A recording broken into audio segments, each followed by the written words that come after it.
When I got accepted into a competitive fellowship, I was over the moon. My father-in-law said, "Are you sure you can handle that? Seems like a lot for someone like you." My husband said, "They're just old-fashioned. Take it as a compliment." I took nothing from them. I took the offer, I took my bags, and I took a chance on myself. A year later, I was published, promoted, and professionally untouchable. When they sent me congratulations, I didn't even open the card. Mark and I met at a mutual friend's 4th of July barbecue in Indianapolis. I was 27, he was 30. He worked in IT.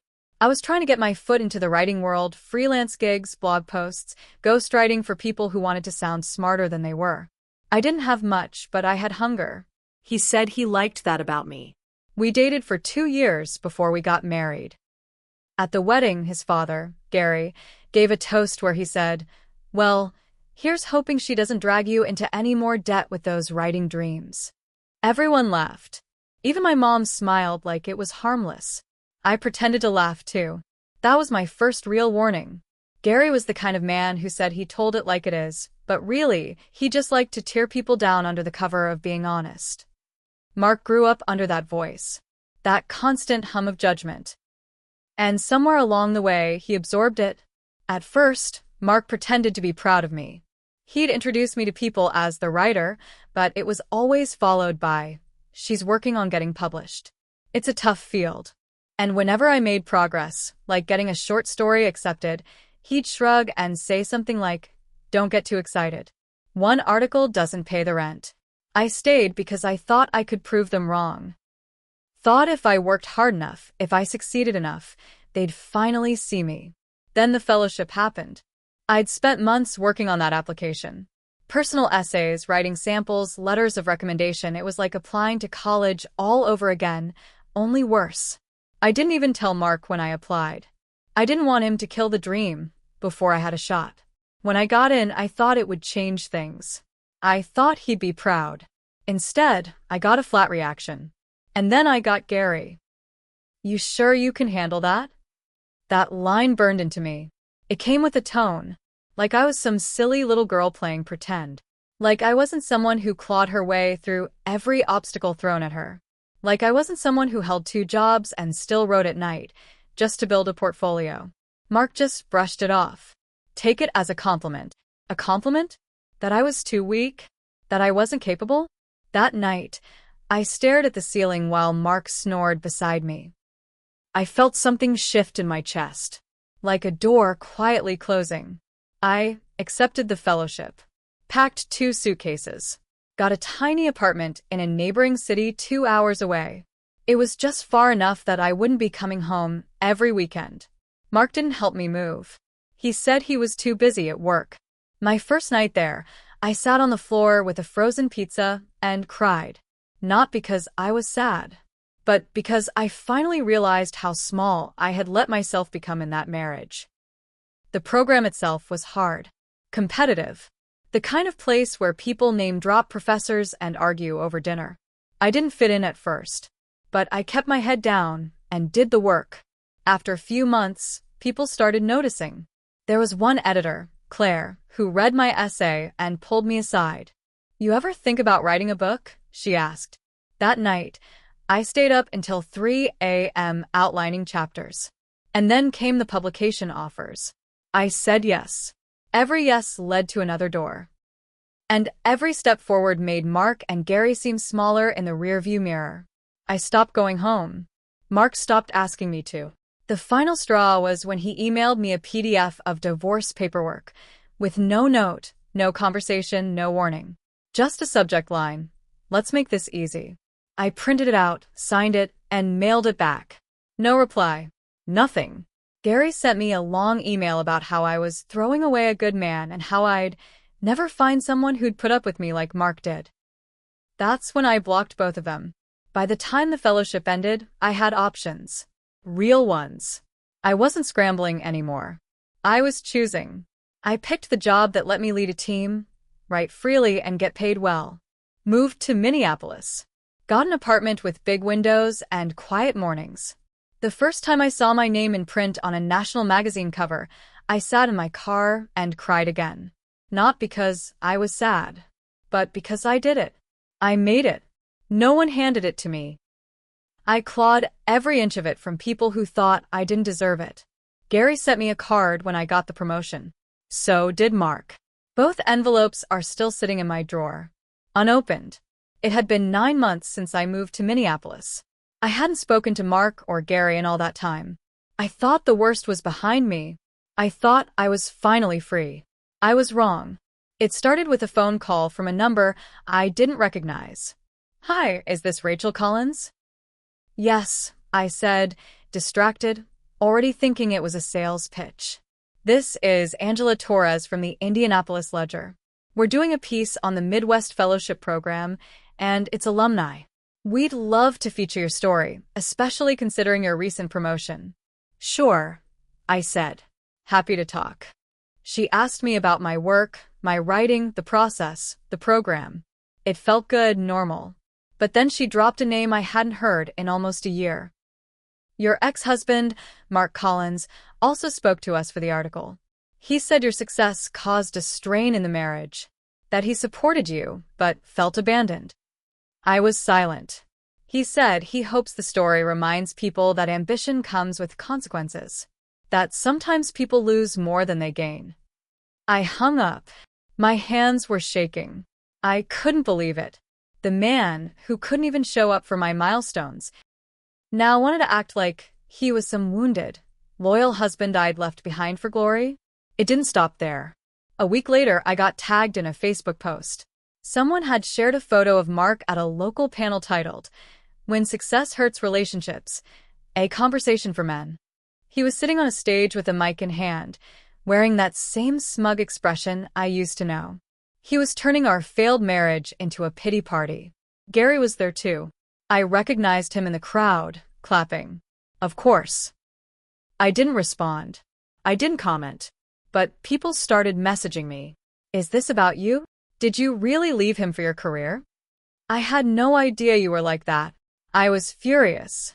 I wanted to scream, to write an open letter, to burn every bridge I ever crossed with them. But I didn't. Instead, I did what I do best. I wrote. Not about them, not directly. I wrote about the price of freedom.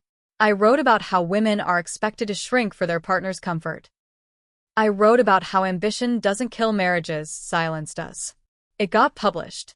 Again. It spread faster than anything I'd ever written. And then something happened I didn't expect. Claire, my editor and mentor, called me. "Mark reached out," she said. "He's threatening legal action. He says your essay defamed him." My blood ran cold. "You didn't even name him," she said. "But he's trying to push this as emotional damage." I laughed. Emotional damage? He never even cried when I left. "Do you want us to take the article down?" "No," I said. "If I give them this, they'll keep coming." But I knew I had to be careful. They were trying to twist my story, to repaint me as some cold, ungrateful woman who chased success and left a poor, supportive husband behind. It was a lie, but people love lies when they're simple. So I started keeping notes. Emails. Texts. I found the old messages from Gary. Screenshots of Mark's laziness, his resentment, the night he said, "No one's going to care about your little articles." I compiled it all. Quietly. Just in case. And I waited. Because I knew Gary. And I knew Mark. This wasn't over. Not even close. 3 weeks passed. The noise online started to fade, but I knew better than to think they'd quit. Men like Gary don't just stop. They regroup. They wait. Then I got a certified letter at work. Thick envelope. No return address I recognized. It was a summons. Mark was suing me for defamation of character and intentional infliction of emotional distress.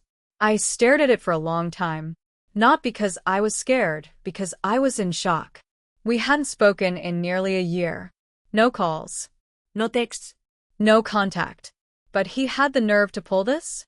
To drag my name through court because I refused to play the good little wife? I called a lawyer that same day. Her name was Monica Pace, and she didn't flinch, when I handed her the paperwork. "I've seen this before," she said. "A man gets humiliated, watches a woman succeed, then sues because he can't stand not being the center of the story." I handed her the flash drive I'd prepared. Emails, screenshots, voicemails. She raised an eyebrow. "You were ready." "I knew it was coming," I said. "I just didn't know how far he'd go." She nodded. "Then we'll hit back harder." Gary, of course, played his part. He showed up to local interviews talking about what really happened in the marriage. He told a reporter I had emotionally manipulated his son, that I used him for stability and left when it was no longer convenient. I didn't respond. Not in public, but in private. I documented everything. Monica had her own investigator dig into Gary's past. What we found didn't surprise me, but it would definitely surprise others. Turns out Gary had 2 workplace harassment settlements swept under the rug a decade ago. NDA'd. Quiet payouts. He was never charged, but the pattern was there. We didn't release it yet, but we had it. Meanwhile, Mark's lawsuit moved forward. He actually stood in a courtroom and said, "She made me feel small on purpose. She attacked my masculinity and left me depressed." I wanted to laugh, but I didn't. I let my lawyer do the talking, and she was brutal. She read his own texts out loud. The ones where he told me, "Nobody wants to read about your trauma."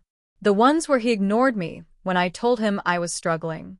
The ones where he mocked my published essay as lucky timing.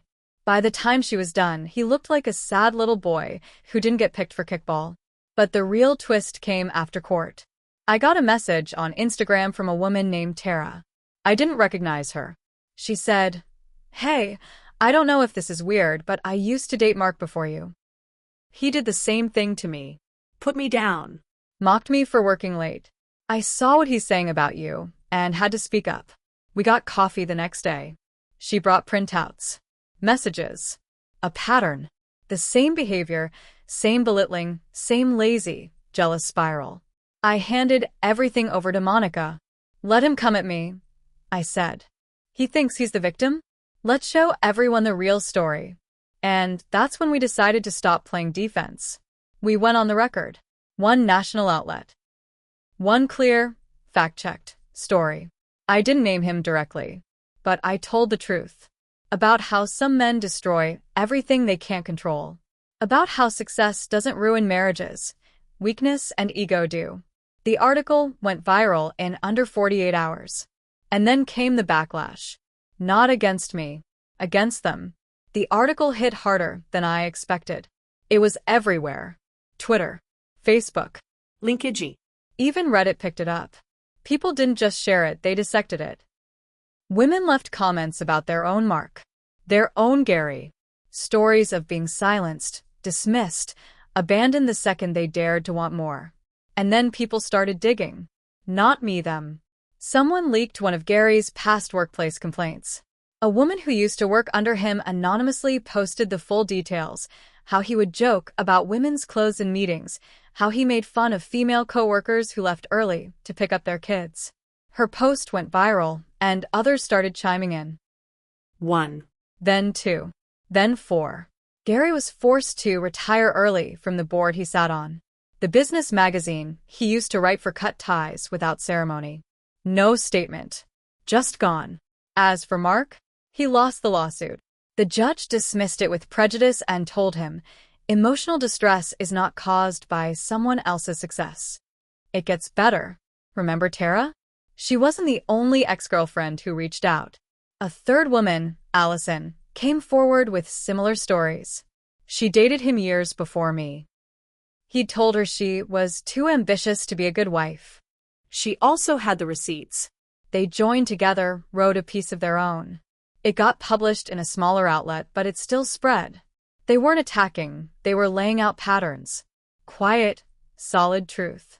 By the end of the month, Mark's men's panel got pulled from the local library schedule. Sponsors backed out. His podcast, yes, he'd started one, died off. Nobody wanted to hear a man whine about being left behind when 3 different women told the same damn story about him. He messaged me. Just once. A single line. Are you happy now? I didn't respond. But the answer? Yes. Yes, I was. Because here's what no one told me when I first started climbing. Revenge doesn't have to be loud. It doesn't have to be cruel. Sometimes it's just doing the work, saying the truth, and letting people see who they really are when the lies fall away. But I'd be lying if I said I came out of this clean. I made mistakes too. I stayed with a man who dimmed my light because I thought love was about shrinking. I tried to prove myself to people who were never going to respect me. And I let their voices crawl into my head, steal my joy, bury my self-worth under doubt. Never again. I kept those unopened cards from Gary and Mark. I carried them from apartment to apartment, like some kind of twisted trophy. Last week, I finally opened them. Gary said, "We didn't always agree, but we're proud of your success. Hope you remember where you came from." Mark said, "I'll always love you. I just couldn't follow you where you went." I ripped them both in half, threw them in the trash, because I didn't forget where I came from. I survived it. And I never went back. The end.